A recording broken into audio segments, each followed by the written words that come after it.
हाथ बांधो सब। सबको मुझे आना भी नहीं आगे। रसूल करीम अम्माबाद मोहतरम सामाईन, मेरे हम मकतब साथियों, सबको अस्सलामु अलैकुम रहमतुल्लाहि व बरकातुहू। मेरे आज की तकरीर का उन्वान फिरौन की बांदी है। फिरौन की एक बांदी मुसलमान हो गई। उसकी 2 बेटियां थी।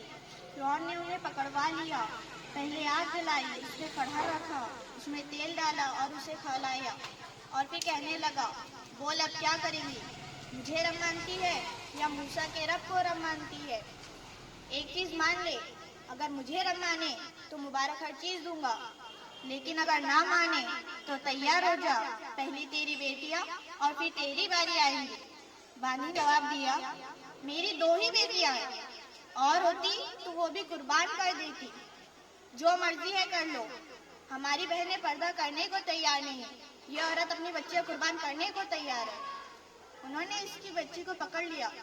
बच्ची मछली की तरह तड़प रही थी, अम्मा अम्मा पुकार रही थी। सारे दरबार में सन्नाटा छाया हुआ था। माँ है कि सब्र की तस्वीर बनी हुई है। उन्होंने इसके बच्ची के सर को तेल में डाला। बच्ची मछली की तरह तल जाती है, पर अभी माँ की पयासबात में कोई लग्जिश नहीं आती। जब माँ के दिल से आह निकलती है तो अल्लाह उसके आंखों से पर्दा हटा देते हैं। वो देखती है कि उसके बच्चे की रूह निकल रही है और कह रही है, अम्मा ठहरो ठहरो, सब्र करो, अभी जन्नत में इकट्ठे हो जाएंगे, बेसब्री ना करो।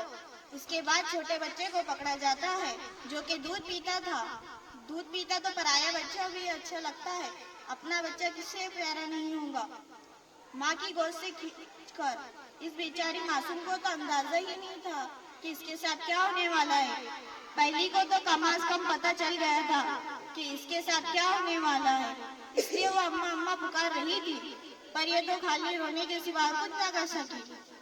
माँ ने अपनी आंखों के सामने अपने जिगर को तलते हुए देखा, फिर अल्लाह ताला ने इसकी आंखों से पर्दा हटा दिया और उसने देखा कि उसके बच्चे की रूह निकल रही है और कह रही है, अम्मा सब्र सब्र, जन्नत में इकट्ठे हो जाएंगे। जब इस माँ को पकड़ने लगे तो उसने कहा, मुझे पकड़ने की जरूरत नहीं, मैं खुद ही कूद जाऊंगी, लेकिन मेरी एक दरखास्त है। फिरौन ने कहा, क्या? कहने लगी, जब मैं मर जाऊं तो हम तीनों माँ बेटियों को मरने के बाद जुदा ना करना। चुनांचे उन तीनों की हड्डियां जुड़ा